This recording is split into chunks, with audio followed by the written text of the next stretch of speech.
مردم روسیه برف آب کرد آب نوشتی برای نوشاکی انا استفاده بودیم بعد من اگر همینجا اهمیت داده باشه من کنیسروشون دستشون به چهار باشگاهشون رفته آب از دیگه جا آوردستیان ماشین خطی رفته آوردستیم خیلی انا سو مشکلی مردم زیاد شده است مثلا تامین آب انا راستش بعد انا و اینجا ممکن بعضی کسلی ها پیدا شده ممکن از جهتی برف آب کرده خودم حاکی التماس داریم که این مسئله را یک چاره بینن روسیه با وعده کنن من دین آمدم با خوبی گفتم ای مرد که خوب تو اگر 100 تن آورده کمون قطعی همینجا آبگر کرده باشی ما طرف در تو نمیکنی 1000 تن قطعی سیلرک قطعی تو آبگر کرده باشی تو کلیچیت کنگیر ما یگان طرف تو نیستیم در حالتی که تو آمدی بیگانه در آمدی تو کار کن خلقی کمبغل نانته کمبغلی که مانده تو نانته صاحب بگیر از تنه که تو کار کنی صاحبی و خلق تایی تو میخیزی آوی و محکم در دوره شوروی برای این ساختمان کامپلکس نو کتلی ساخته بود این آب پروردگار آفریدگی برای تبابت گرفتن آخی این کتل رو گرفت پول گرفته در کیسه زسوده کتل رو محکم کرد انکو این آب میخواد که فایده بیند الان امامعلی کارم ما رو ترس میدن کار سر میکنیم یا که خانه رو میگیریم یا جای دیگه ما رو همه خلاص Everything they do is so far away from you, my Lord.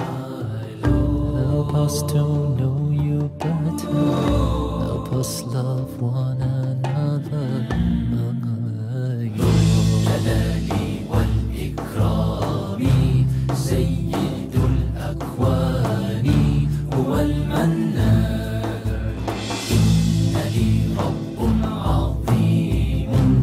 ليس مثله إله هو الرحمن كم يواني قلبي لكن معي ربي إلهي رحمن أنت نور الأمان I know some doors you may close but this is how life's story goes You are my guide, the source of light My Lord, my Lord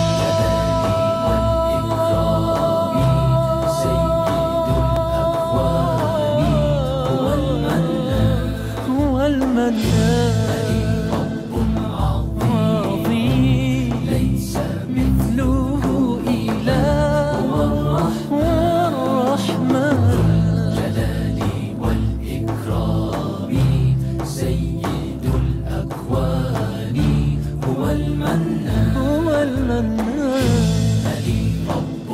13 ساله 2 سال است که با زحمت ماشینشویی روز میگذراند هم شکم خود را سیر میکند و هم برای مادرش که دوباره شوهر کرده و زنی دوم است کمک میرساند در یک روز بر عوض این زحمت سنگین حدود 10 سومونی دریافت کرده 3 سومونی را برای جای خواب یک شب 1-2 سومونی برای خوراک صبح و نصف روزی خرج میکند باقی این درآمدش را با خود خزینه کرده برای لباس و کمک به مادرش خرج میسازد 2 سال است که مکتب نمیرود اما میگوید خیلی میخواهد مثل دیگر کودکان به مکتب رود و پدر و مادرش سیاحت کند اما پدرش را 12 سال پیش دیدم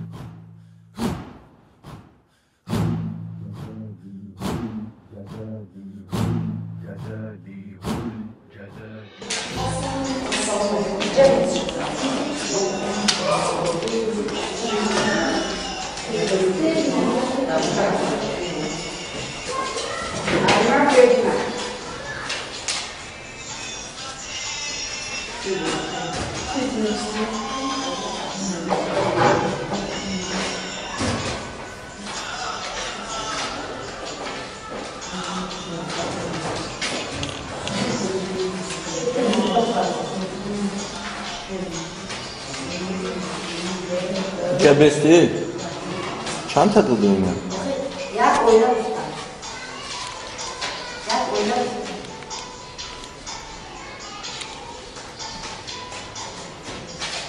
یک کویلای قد من جدیدش کرد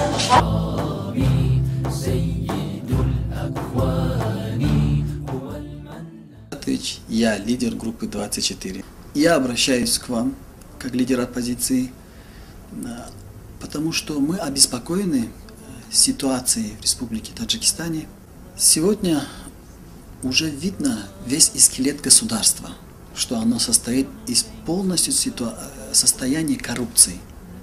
Сегодня уже видно, что будущее в таком государстве не ожидается для народа. Оно будет ожидаться только для родственников президента и его клана. А другие сотни национальностей, которые находятся в Таджикистане, попадают под прямой удар. Одна группа людей захватила государство. И самый критерий государства потеряно – это справедливость. В нашем государстве потеряны такие действия, как справедливость. И вот эта беда надвигается над всем народом. Лицемерие правительства. Вот говорить одно народу, а действовать по-другому. И люди практически не могут ничего сказать, нигде пожаловаться. И ситуация безграмотности – это выгодно для государства.